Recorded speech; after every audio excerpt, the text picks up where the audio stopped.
और हम आपकी खिदमत में हाजिर हैं इटली यूरोप से ताज़ा तरीन खबरें लेकर, और उम्मीद करते हैं कि आप सब भी खैरियत से होंगे। तो दोस्तों, अपनी आज की जो सबसे पहली न्यूज़ अपडेट आ रही है वो इटली में मिलने वाले बड़े बोनस असेनियो यूनिको से मुतलिक बड़ी अपडेट है। और वैसे भी इससे मुतलिक बहुत से हमारे दोस्तों भाइयों की जानिब से पूछा जा रहा था और बताया जा रहा था कि इन्हें इसी माह यानी कि मई के महीने में बोनस असेनियो यूनिको की पेमेंट नहीं मिली। तो दोस्तों, आखिरकार इससे मुतलिक अब बड़ी न्यूज़ अपडेट आ गई है, जो कि इतालवी हुकूमत की तरफ से ऑफिशियल न्यूज़ अपडेट है, जिसके मुताबिक इम्स की तरफ से हुकूमत को वाज़ेह किया गया है कि इटली में 5,12,000 फैमिलीज़ ऐसी हैं जिनको अभी तक मई के महीने की असेनियो यूनिको की पेमेंट नहीं मिली। इम्स की तरफ से ये भी बताया गया है कि इसमें मुख्तलिफ़ किस्म की प्रॉब्लम्स आ रही हैं, जिसमें पहले नंबर पर तो लोगों के ईज़े की प्रॉब्लम है, जबकि दूसरी वजह जो लेजे दी बिलांचो था 2023 का, उसमें हुकूमत की तरफ से इस बोनस की रकम में भी इजाफा किया गया था।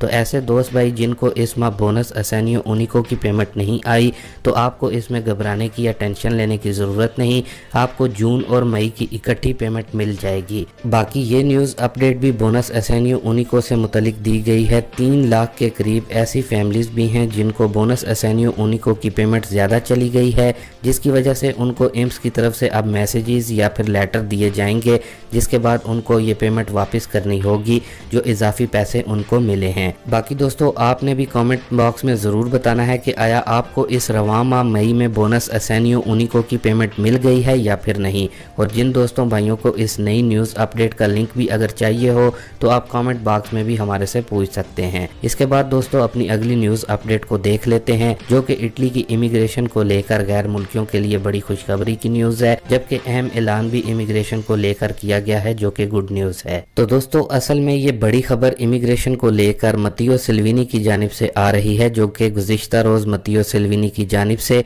एक वीडियो पैगाम दिया गया है इमिग्रेशन को लेकर, जिसमें मत्तियो सिल्विनी का कहना था कि इटली में जो लीगल तरीके से एंट्री हो रही हैं, यानी कि जो अफराद इटली में वर्क परमिट की बुनियाद पर आते हैं, उनको इसी रवां साल 2023 में एक बार फिर डिक्रेटो फ्लूसी इमिग्रेशन वो ओपन की जाएगी। तो ऐसे मेरे दोस्त भाई जिन्होंने पहले 27 मार्च 2023 को इमिग्रेशन में अपनी दरख्वास्त भरी थी लेकिन उनके नौलाफ्ता अभी तक नहीं निकले, उनके लिए भी खुशखबरी है। जबकि जिन्होंने अभी पहली बार डिक्रेटो फ्लूसी इटली की अप्लाई करनी है, उनके लिए भी गुड न्यूज़ है। ख्याल रहे कि पहले जो खबरें आ रही थीं वो इटली में किसान तंजीमों और बाकी की तंजीमों की तरफ से थीं, लेकिन अब खुद मत्तियो सिल्विनी की जानिब से इमिग्रेशन को